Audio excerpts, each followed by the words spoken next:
Punching through the beaches and sand dunes of Morocco is just what you'd expect a Land Rover to excel at. The British manufacturer has never compromised when it comes to off-road ability. Where others target their 4x4s at urban warriors, you know a Land Rover will cut it just as well when the going gets really tough.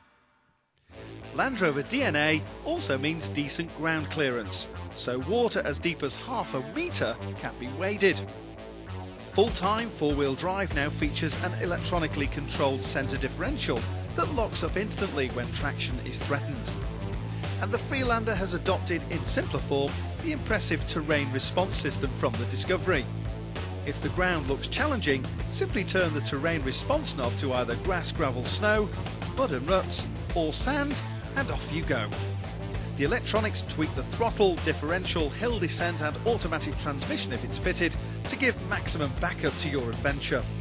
The Freelander will now even climb hills on tick over. Just engage first gear and steer. As soon as the crankshaft speed falters, a little more gas is automatically given to the throttle. It's a neat trick. Does any of this matter to the typical Freelander driver though? Does it matter that your watch is waterproof to 100 metres? Of course it does. The Freelander is far from merely a makeover. Contemporary styling mixes Discovery and Range Rover Sport with just few hints of the old car, the clamshell bonnet and stepped roofline. The spare wheel is now under the floor rather than on the tailgate. A neater result, though it does mean heaving luggage into the boot can be a challenge. Inside, the Freelander has entered the whole new world of upmarket Land Rover design. There's the steering wheel from the Range Rover and a fascia that oozes the style Japanese rivals have still failed to master. The Freelander will take 4 in comfort and 5 adults with little compromise. It rides better than its immediate rival, BMW's X3, though that isn't a particularly hard act to pull off. Initially, you've a choice of only 2 engines. Top of the range, here's a rather nice 3.2 litre straight-six petrol unit. Smooth, refined and pretty quick if you keep the revs up. It sounds good on paper.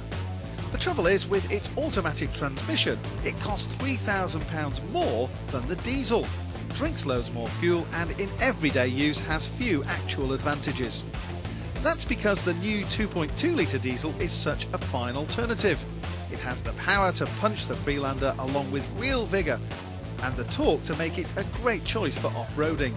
But the really great thing is that this engine demands few compromises, driving beautifully on the road and with its twin balancer shafts, smooth and quiet at motorway speeds. So the Freelander ticks most of the boxes in an emphatic way. The only real fly in the ointment is that cheap Freelanders are now a thing of the past. The new model is more X3 than RAV4. To our way of thinking, that's a good position for Land Rover to be in. As for good points, there's unquestionable off-road ability, the refined diesel ability on road, and improved space and quality.